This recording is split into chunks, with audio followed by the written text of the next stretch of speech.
The day was coming to a close as he headed down the tracks. He was looking for a specific telegraph pole. Finally, he saw it, to the right of the tracks. It had been a while since he had been there, but he had no trouble spotting it.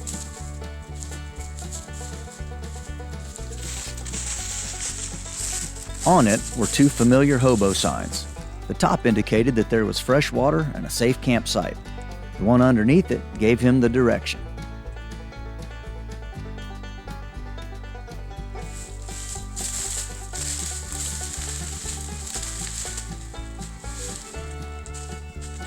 The sun had set fast, and it was nearly dark when he arrived.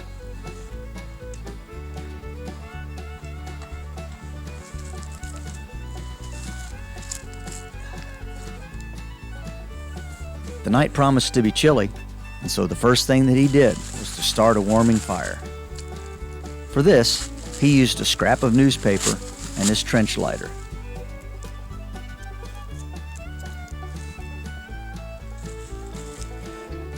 It was getting low on fluid, and he made a mental note to remedy that as soon as possible.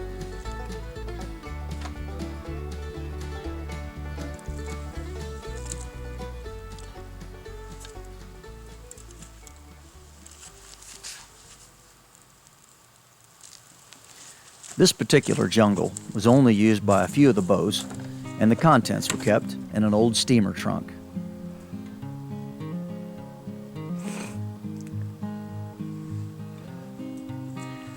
The first item he pulled out was the old railroad kerosene lantern. He would definitely need this for light.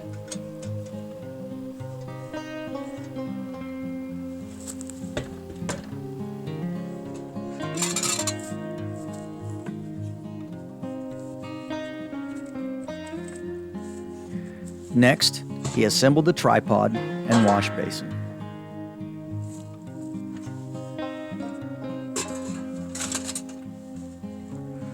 There was a couple lengths of rope, and down in the bottom, a heavy canvas tarp.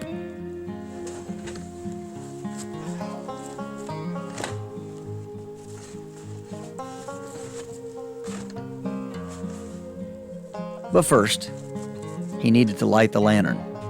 He smelled it carefully. It had kerosene in it.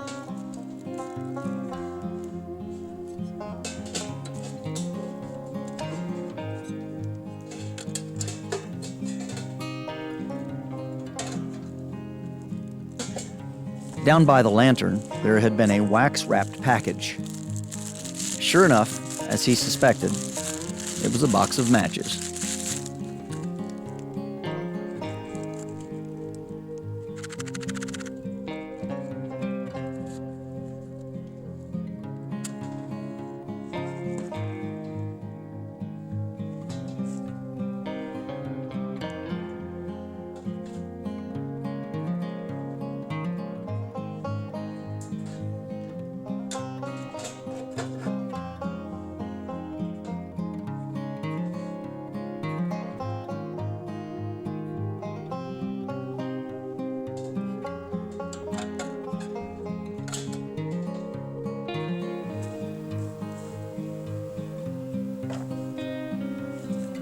Now, he must set up the tent for the night.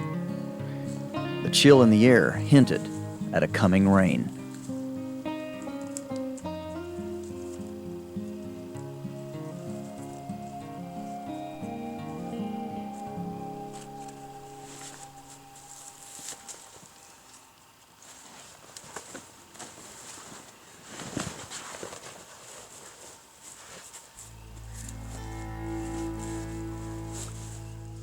The tent stakes were simply long timber spikes.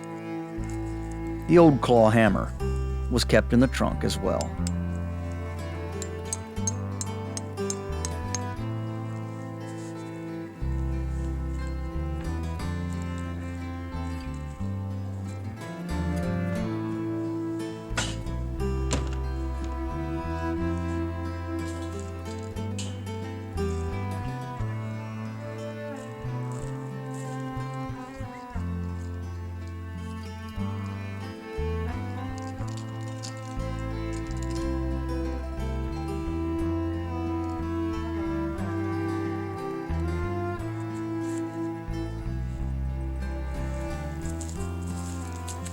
His hands were getting quite cold, so he went over to the fire to warm them up.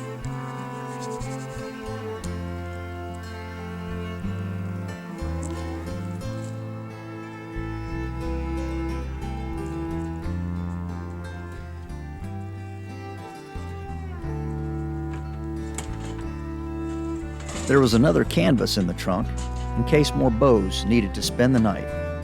He planned to use it on the ground to keep dry from the damp soil.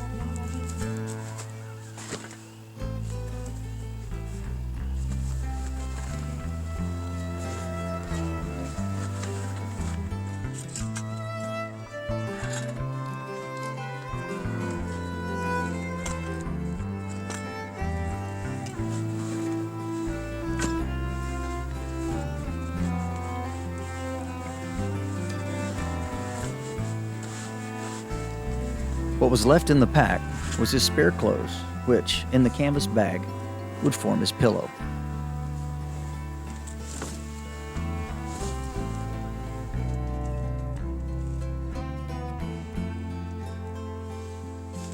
He had walked a long way that day as there were no trains headed in his direction, and even though his stomach protested, he was going to bed without supper.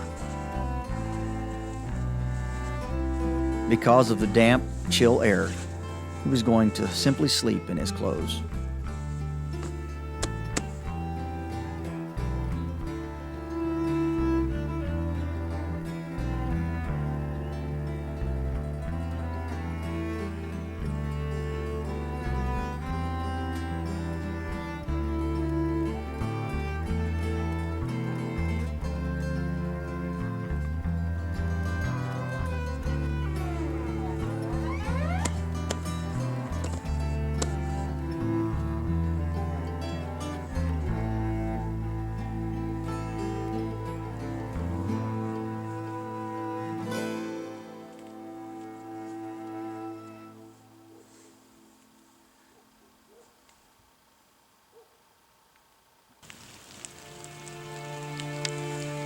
He awakened to a cold, drizzling rain.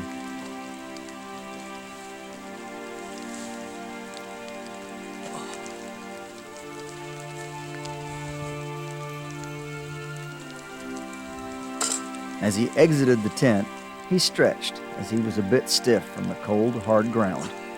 At least he had been warm with the wool blanket and the heavy wool overcoat.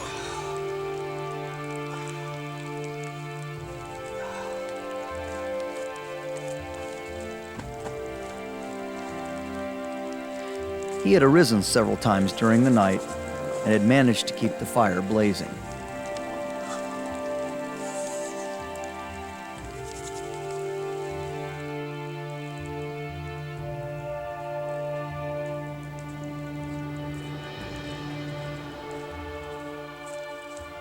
Looking in the trunk, he found, in the daylight, that there was another spare canvas bag left by another hobo, a sailor no doubt, from the MSS Falcon in the Great War.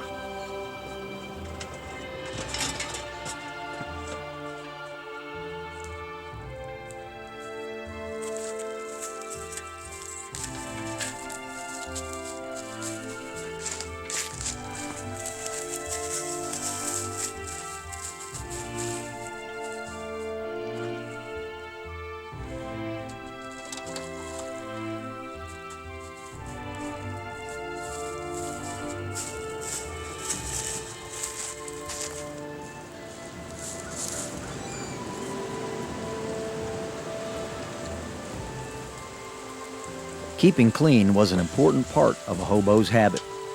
Riding the rails, often in coal cars or exposed to the smoke and cinders of the belching steam engine, a beau would often arrive at his destination covered with dirt and grime.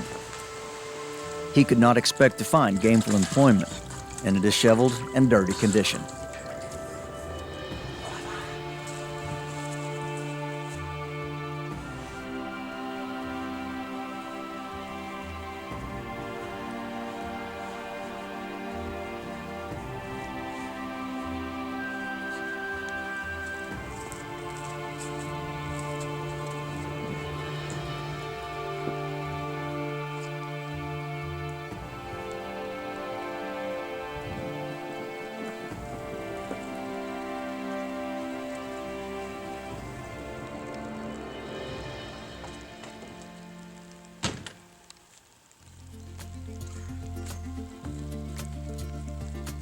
Now, it was time for a shave.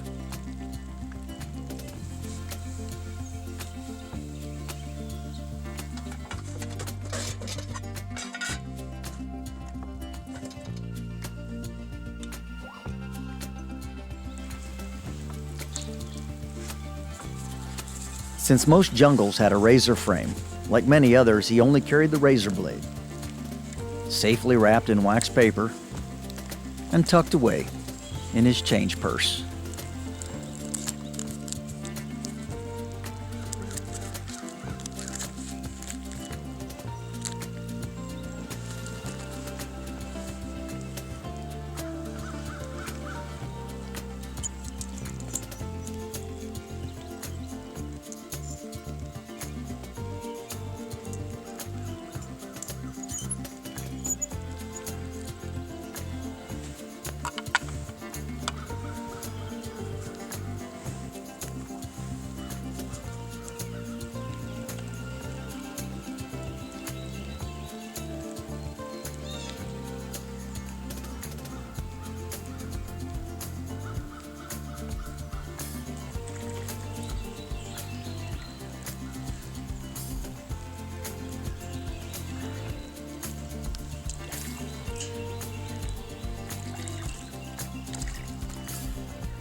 Although he'd had no supper, he had something special for breakfast.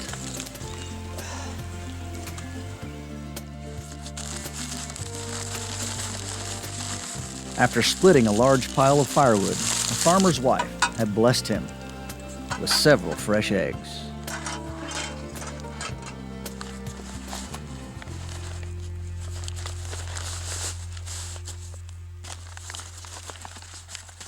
But more importantly, she had sent him on his way with a small bit of salt pork. Even though his blade was razor sharp, he had difficulty slicing through the thick rind.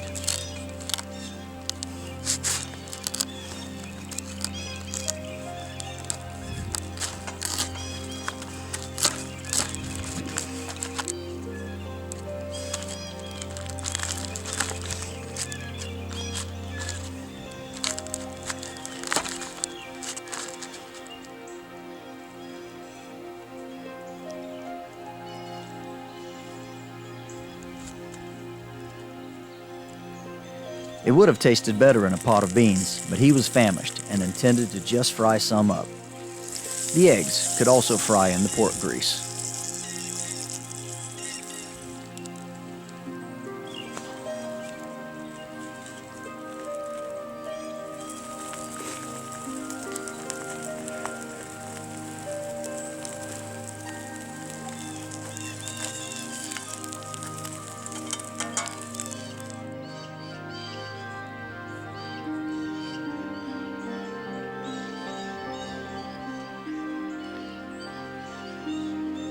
As a hobo, he was used to hardship and deprivation. However, there was one morning necessity he would not forego.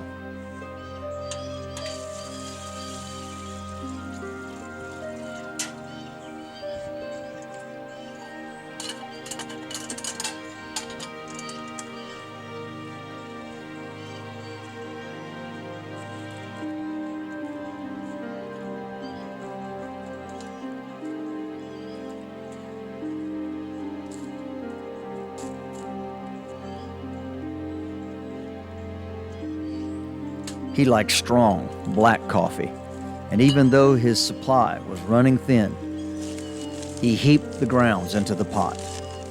He always made a little extra, either for his own pleasure or for another beau who might wander into camp and appreciate a hot cup of joe on a cold morning.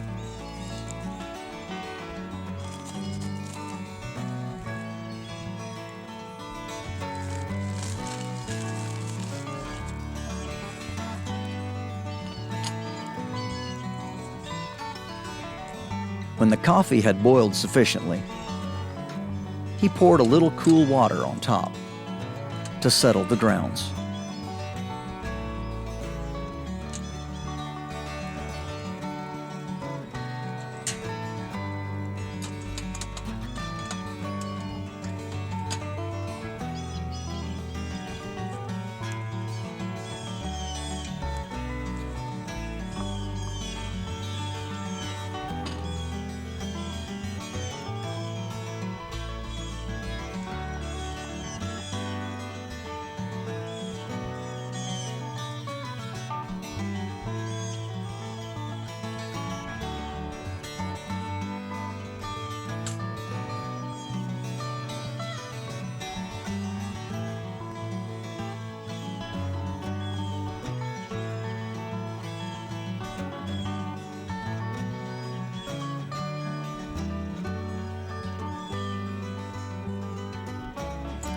Well, he was ready to eat, but first, he must return thanks to the source of all good things.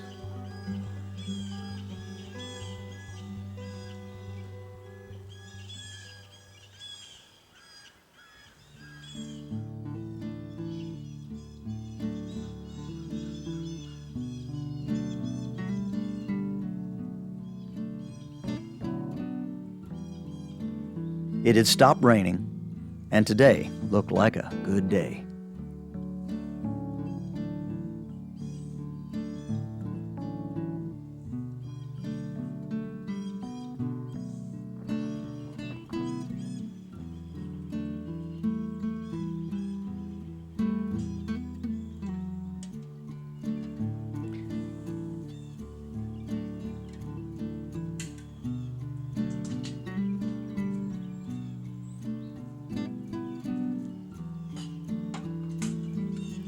Well, the time had come to break camp and hit the road. Like all hobos of his ilk, he left no garbage and did his best to clean up and leave things as he had found them, or even better. You never knew when another hobo, down on his luck and needing a place to stay, would come by and need these very things.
Finally, he put away the water bag, which had been left up to dry by the previous hobo, as the canvas needed to be thoroughly dry before stowing it in the trunk.